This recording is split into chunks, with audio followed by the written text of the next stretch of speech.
Tuimbe wimbo namba 37. Pendo lako Mwokozi. Tuimbe. Pendo lako Mwokozi hushinda pendo zote. Kaa nasi ndani yetu, furaha ya mbinguni. Yesu urehema tu, safi na kusamehe, mfariji mwenye huzuni, ziondoe machozi.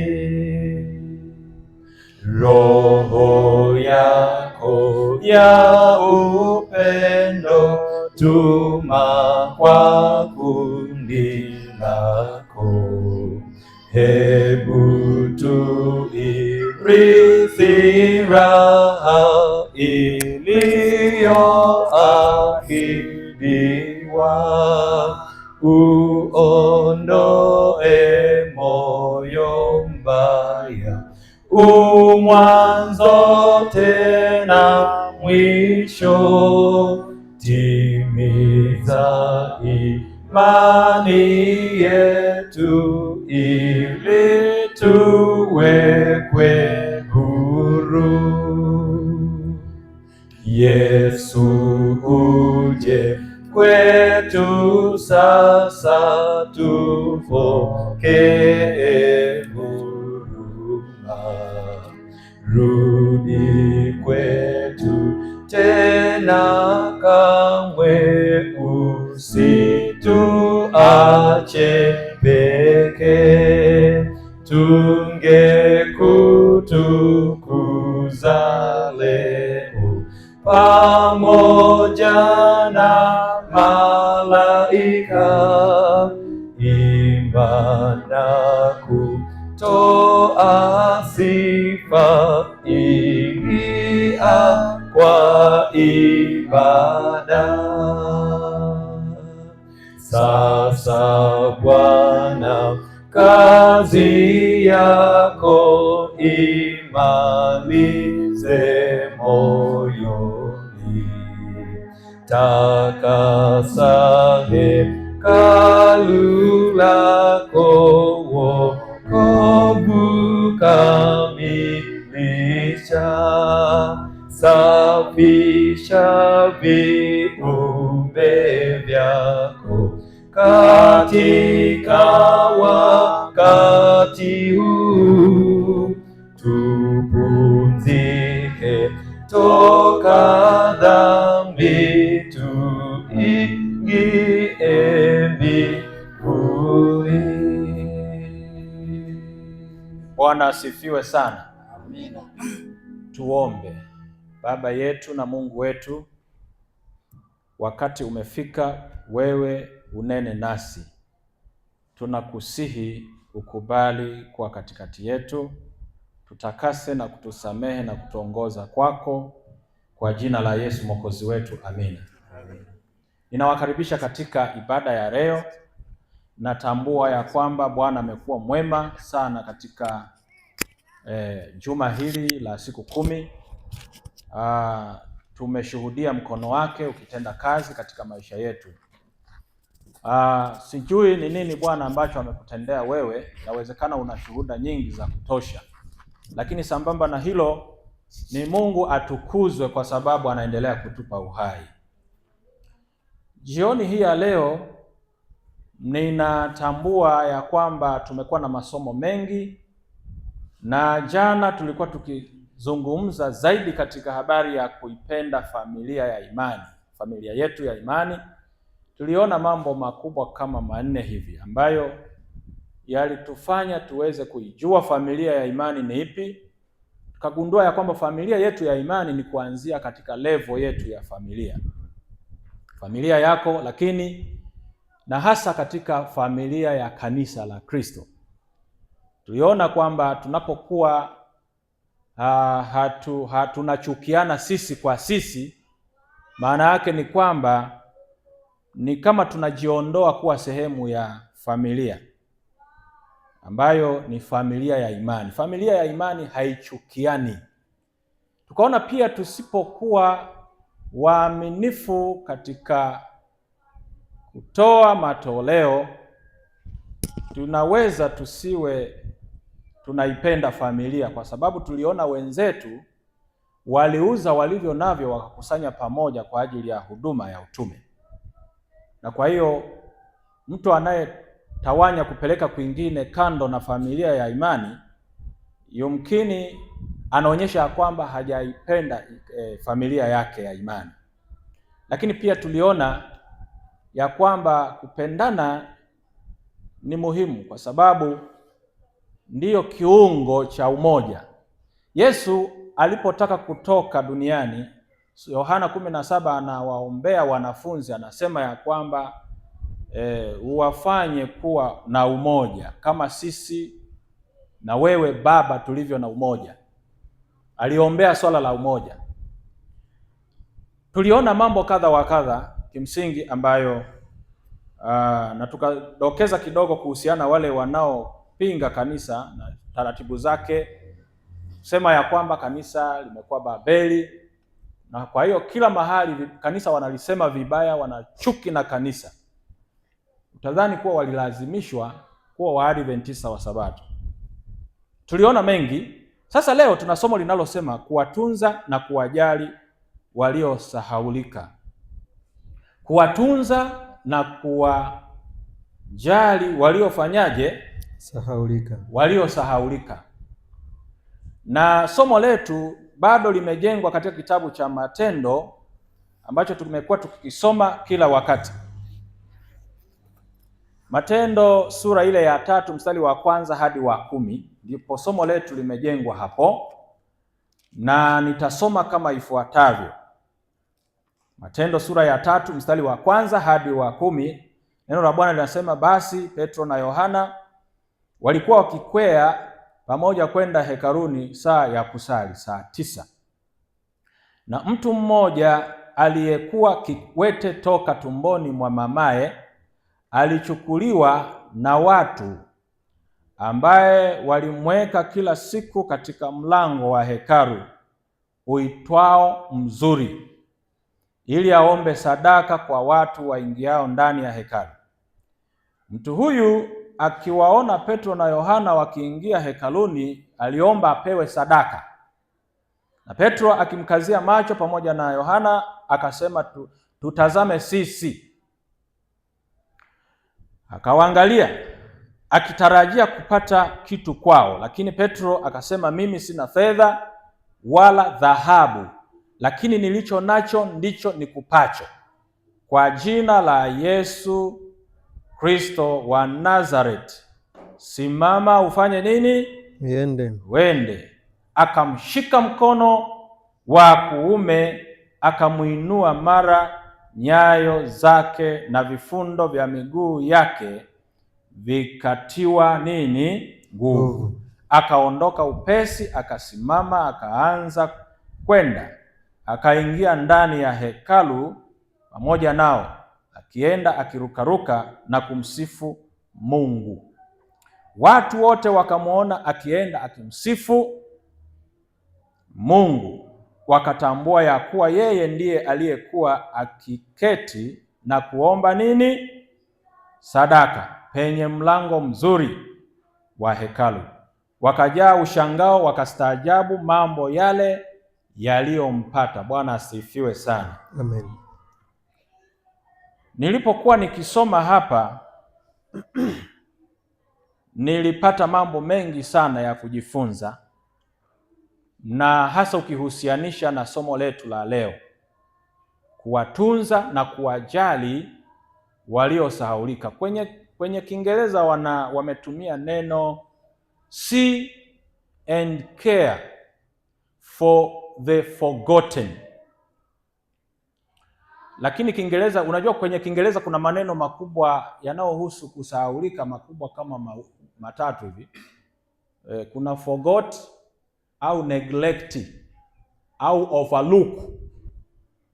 Kuoverlook na kuforget na kuneglect ni maneno matatu yenye yanaweza yakawa na muktadha tofauti. Kwa mfano, ukisema forget, maana yake ni kwamba kwenye akili huna kumbukumbu kabisa hata kidogo. Kwa hiyo Mungu aliposema remember the Sabbath day and keep it whole, kwamba ikumbuke siku ya Sabato, ufanye nini? Uitakase. Maana yake huna kumbukumbu tena. Lakini neglect ni mtu anajua kabisa kwamba hiki kinahitajika kupewa msaada au kutendwa, lakini anapuuzia kwa makusudi, purposely. Yaani kwa makusudi kabisa mtu anaamua kuneglect au overlook. Overlook yani ndio maana ile ile. Unakipita kitu, umemkuta pale kiwete, kwa mfano yule kiwete alipowakazia macho akiomba msaada, wao angeamua kumoverlook, yani kumpotezea tu, yani potezea, neglect. Kwa hiyo ni kupotezea, kuoverlook. Lakini neglect maana yake unapuuza kitu, unakijua kabisa ni wajibu wako kufanya, lakini unafanya nini? Unakipuuza. Kwa hiyo sasa somo hili linaenda sambamba na kile kitabu cha Mathayo. Fungua pamoja nami Mathayo sura ile ya 25. Mathayo sura ile ya 25 ukianzia mstari wa 31 hadi 46.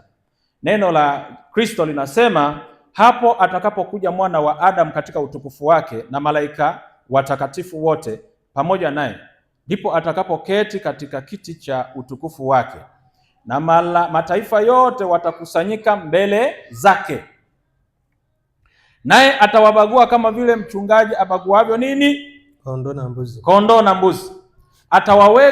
Atawaweka kondoo mkono wa nini? Wa kuume. Jamani, wa nini? Wa kuume. Na mbuzi mkono wake wa nini? Wa kushoto. Unajua kuna fungu moja huwa ninalisoma kwa lile la Mathayo ngapi ile? Mathayo nadhani ni 6, mstari wa 4 hapo. Kuna sentensi Yesu anasema kwamba mkono wako wa kushoto usijue utendao mkono wa nini? Kwamba anasema wewe utoapo nini? Sadaka. Mkono wako wa kushoto usijue utendao mkono wa nini? Wa kuume. Mlishawahi kulisoma hilo fungu? Ndio. Na hilo fungu limewachanganya watu mpaka wamefika mahala fulani watu wakaleta heresi. Mapokeo wanasema ni kuandika kwenye bahasha. Upaswe kuandika matoleo, kwa sababu maana anaendelea pale anasema Baba yenu aonaye wapi atafanya nini? Anajua. Hawaelewi ya kwamba anachokizungumza ni habari kama hii iliyotajwa. Mbuzi mkono gani? Halafu kondoo mkono gani? Wa kuume. Kwa anaposema utoapo sadaka mkono wako wa kushoto usijue utendao mkono wa kulia, tafasiri yake ni hivi: kwa mbuzi wanapokuwa kushoto, maana yake wamekwisha kuhukumiwa, maana yake kuna uovu. Yaani mkono huu ni kielelezo cha uovu, mkono huu ni kielelezo cha haki. Na kwa hiyo sasa katika masuala ya matoleo hatupaswi kuhusisha mambo yaliyo mkono wa kushoto ya uovu na mambo ya haki, maana vitu hivi viwili haviwezi kuchanganywa pamoja. Kwa lugha nyingine, ubinafsi na ukarimu havipaswi kuja pamoja. Ndio maana yake. Bwana asifiwe sana. Amen. Ningekuwa na muda ningedadafua hilo fungu uelewe vizuri lina maana gani. Kwa hiyo hapa anasema mbuzi mkono wake wa kushoto. Kisha Mfalme 34 atawaambia wale walioko mkono wa kuume, Njooni mliobarikiwa na Baba yangu, urithi ufalme mliowekewa tayari tangu kuumbwa ulimwengu. Anaendelea anasema, kwa maana nalikuwa na njaa mkanipa nini? Chakula. Jamani, mkanipa nini? Chakula. Nalikuwa na kiu mkaninywesha, nalikuwa mgeni mkanikaribisha, nalikuwa uchi mkanivika, nalikuwa mgonjwa mkaja kunitazama, nalikuwa kifungoni mkanijia. Bwana asifiwe sana. Amen. Ndipo wenye haki watakapomjibu wakisema, Bwana, ni lini tulipokuona una njaa tukakukaribisha tukakulisha, au una kiu tukakunywesha? Tena ni lini tulipokuona u mgeni tukakukaribisha, au u uchi tukakuvika? Ni lini tena tulipokuona u mgonjwa au kifungoni tukakujia? Na mfalme atajibu akiwaambia, amini nawaambia, kadri mtakavyomtendea mmojawapo wa hao ndugu zangu walio wadogo, mlinitendea nani? Mimi. Leo tutashughulika na wadogo. Naomba noti hilo neno. Kadri anasema kadri mlivyomtendea mmojawapo wa hao ndugu zangu walio nini? Wadogo, mlinitendea mimi. Anasema kisha atawaambia na wale walioko mkono wake wa kushoto, ondokeni kwangu mliofanyaje? Jamani, mliofanyaje? Mliolaaniwa. Kumbuka hao waliomjali, anasema njooni mliobarikiwa na nani? Mstari ule wa 34 anasema kisha mfalme atawaambia wale walioko mkono wake wa kuume, njooni mliobarikiwa na Baba yangu. Kumbe kubarikiwa ni kutoa. Walishughulika na hawa wadogo, lakini laana ni kuwapuuza hawa wadogo. Anasema, anawaambia, ondokeni kwangu mliolaaniwa, mwende katika moto wa milele aliowekewa tayari Ibilisi na malaika zake. Kwa maana nalikuwa na njaa, msinipe chakula; nalikuwa na kiu, msininyweshe; nalikuwa mgeni, msinikaribishe; nalikuwa uchi, msinivike; nalikuwa mgonjwa na kifungoni, msije kunitazama. Ndipo hao pia watajibu wakisema, Bwana, ni lini tulipokuona wewe una njaa au kiu au mgeni au uchi au mgonjwa au kifungoni tusikuhudumie? Naye atawajibu akisema, nawaambia, Yes. Kadiri msivyomtendea mmojawapo wa hao walio nini? Wadogo, hamkunitendea mimi. Na hao watakwenda zao kuingia katika adhabu ya milele, bali wenye haki watakwenda katika uzima wa nini? Wa milele. Sasa sikiliza kwa makini. Biblia hapa inatuonyesha kumbe waliosahaulika ni wadogo, walio wadogo. Tunataka Biblia ituambie hawa waliosahaulika ambao Yesu anasema walio wadogo ni watu gani? Kwanza turejelee kule Matendo sura hiyo ya 3, anatuambia habari ya kiwete tangu tumboni mwa mama yake. Alikuwa pale katika mlango wa hekalu wa uzuri akiomba msaada, na hawa mitume hawakumuoverlook. Wao wakasema hatuna fedha wala dhahabu, lakini tuna jina la nani? La Yesu. La Yesu. Simama msomaji wangu, fungua Biblia yako utusomee kitabu kile cha Yeremia sura ile ya 49 na ule mstari wa 15. Tuone maana ya mdogo ni nini. Yeremia 49:15 anasemaje hapo? 40 ngapi? 49 mstari wa 15.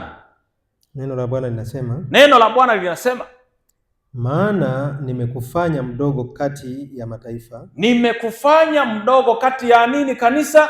Mataifa. Na kudharauliwa katika watu. Na kudharauliwa katika nani? Watu. Neno hilo kudharauliwa limejirudia sana. Nenda Zaburi 119 mstari wa 141. Zaburi 119 mstari wa 141. Anasemaje hapa? Nimekufanya kuwa mdogo 40 katika mataifa na kudharauliwa. 141. 141. Anasemaje? Neno la Bwana linasema mimi ni mdogo, mimi ni mdogo. nadharauliwa. Yesu anasema yeye ni nani? Ni mdogo. Jamani, yeye ni nani? Mdogo. Ni mdogo. Nadharauliwa. Nadharauliwa. Lakini siyasahau mausia yako. Hawezi kuyasahau mausia ya Bwana. Haleluya. Amen. Yaani hata kama ukiwa unadharauliwa, hupasi kuyaacha mausia ya nani? Ya Baba. Hata kama wewe ni mdogo unadharauliwa, watu wanakudharau. Nenda kitabu cha Waebrania sura ile ya 2 mstari wa 9. Kuna watu wakidharauliwa tu anayaacha mausia ya Bwana. Kwa mfano, kuna mabinti wengi wameacha imani wakaolewa kinyume na utaratibu wa neno la Bwana. Mungu amesema msifungiwe nira na wasiofanyaje? Wasioamini. Sasa umri umeenda, anaanza kuambia umezeeka, angalia limekuwa libibi. Angalia. Binti anachanganyikiwa sasa kwa sababu ya hizo dharau, anaamua kujibwaga kwa yeyote atakayekuja. Kujiachia. Ni kweli hayo yanatokea, hayatokei?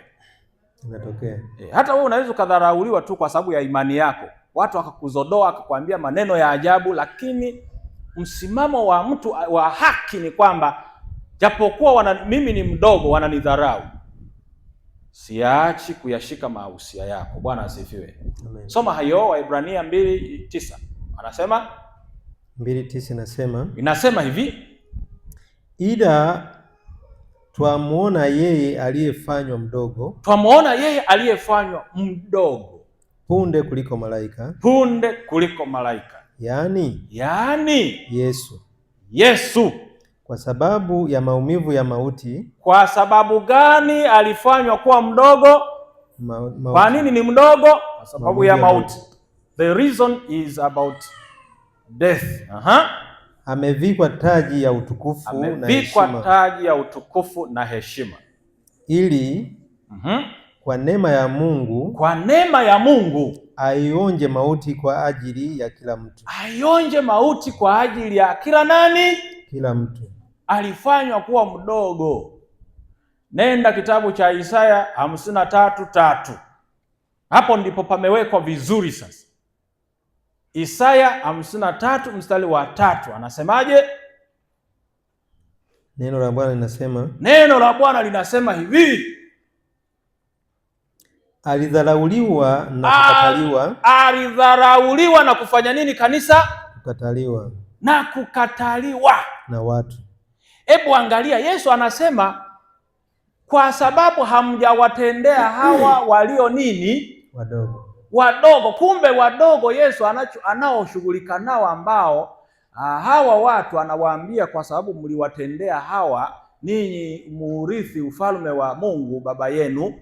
Maana yake ni kwamba kumbe hao watu wanaoambia mmebarikiwa, mmebarikiwa, njooni mliobarikiwa na Baba yangu muurithi ufalme, kwa sababu mlishughulika na hao wadogo. Tafasiri yake ni kwamba wale watu ambao walikuwa wamedharaulika duniani kabla Yesu hajarudi, kuna watu wapendwa tunaoishi nao, tunakutana nao sehemu nyingi, wamedharauliwa kabisa, hawana asili wala fasili. They are nothing. Yaani hawana hadhi yoyote katika hadhi ya wanadamu. Hawana chochote, ni maskini, ni mafukara. Yaani hata nyumba hawana, mahali pa kulala hawana sifa yoyote. Hata ikitokea msiba, watu wamehudhuria kwa huyu mtu ambaye amedharauliwa, ni mdogo, watu wanaweza akaenda tu masaa machache, hawezi kulala pale. Unajua misiba ya masikini wala hata watu hawakai. Angalia misiba ya watu matajiri, watu wamejaa pale, watu wanakaa hata siku hata wiki wanakaa pale. Lakini kwa masikini ikitokea msiba, yaani watu wa kuokoteza, kwanza hata akija na haraka zake. Hawa ni watu walio wadogo ambao Yesu anasema kwa sababu hawa watu na amewataja kwa sifa zao. Kwanza anasema nilikuwa na nini? Na njaa. Jamani, nilikuwa na nini? Na njaa. Wenye njaa. Kumbe ni watu walio wadogo. Halafu anasema nilikuwa na nini? Ya kiu. Kiu, mkaninywesha. Alafu anarudi pale tena anasema nilikuwa mgeni. Huyu mgeni ni wa namna gani? Mgeni wa namna gani? Unajua katika kanisa la Kristo tangu Israeli Mungu alipoiweka kuwa taifa, kulikuwa na watu wanaitwa wageni ambao walikuwa hawashiriki baraka au hawashiriki mambo aliyoyaagiza Mungu sawasawa na Waisraeli ambao ni wenyeji. Watu wote wa mataifa mengine walikuwa wanaitwa wageni. Ukisoma katika vitabu vya Musa utakutana na hizo lugha, asema wageni. Na hata anapotoa maelekezo Mungu ni nani unapaswa kuingia naye katika masuala ya kuoana naye, anasema msiende kwa wageni. Kwa hiyo mgeni kwa lugha rahisi ni kwamba ni watu ambao, inaweza ikawa na maana zaidi ya moja, lakini maana ya kwanza ni kwamba ni watu ambao sio wa imani, kuwajali watu ambao walikuwa hawajui chochote, hawajui kuhusu imani yako. Na bahati nzuri nadhani sijui ni somo lilikuwa la ngapi leo tuliojifunza habari za mitume walipokuwa wakishughulika kuandaa mioyo yao kwa ajili ya utume, wakingoja Roho Mtakatifu. Na baada ya hapo walikwenda kwa mataifa, kwa watu wageni. Kwa hiyo kujali watu wasiojua imani yako kwa ajili ya kuwaleta kwa Yesu inalipa. Bwana asifiwe. Amen. Ni baraka kubwa sana. Kuna watu hawajali.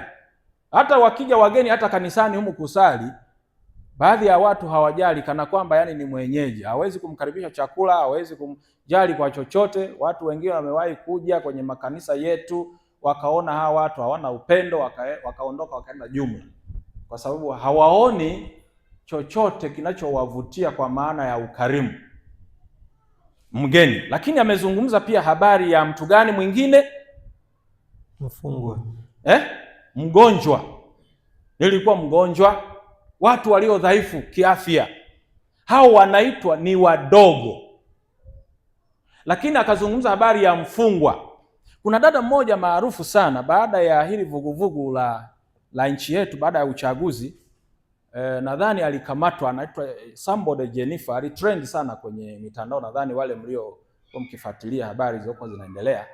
Alipotoka nilisikia siku moja kwenye ushuhuda wake anasema, jamani, mimi namshukuru Mungu nimetoka, na washukuru viongozi wa nchi kwa kuniruhusu kutoka. Anasema ya kwamba ila nina jambo moja tu kwa Watanzania, kama uliwahi kuisikia hiyo. Akasema hivi, yaani gerezani hapafai. Kama wewe ni Mtanzania unayeguswa na mahitaji ya watu walioko gerezani, usiache kupeleka chochote kule. Nenda na nguo, watu kule hawana nguo. Akazungumza mambo mengi, hawana mahitaji ya msingi ambayo wewe unayo. Unaona, kuna watu unajua unakuta na madiaba hata 5 ya nguo yamejaa. Kuna wengine, kuna mtu mmoja alirusha clip moja kwenye mtandao, una dada mmoja anajieleza, yani ameweka kabisa ni kama duka, ni kama wanaoweka ngazi kwenye duka nauza viatu. Yani ni frame ndefu kabisa inaenda mpaka hivi. Anasema ya kwamba mimi hapa viatu huwa navaa mara moja tu. Yaani kila siku na kiatu chake. Kwa hiyo viatu anaonyesha hivi viatu ninavyoviona hapa, na kila kiatu nakivaa mara moja. Kwa mwaka sirudi kiatu. Kuna watu ambao Mungu amewabariki wamekuwa na vitu vingi, lakini hawafikiri juu ya watu wanaoteseka magerezani na sehemu zingine. Kwa Yesu anatufungua akili. Anasema ya kwamba wale wanaowatendea hao walio wadogo, hao watu wamefanya nini? Wamelaaniwa sana. Wamelaaniwa sana Wanaowajali walio nini? Wadogo. Wamebarikiwa sana. Sasa Biblia imezungumza, msomaji, twende kitabu cha Luka sura ya 6 mstari wa 38. Yesu amesema kitu fulani.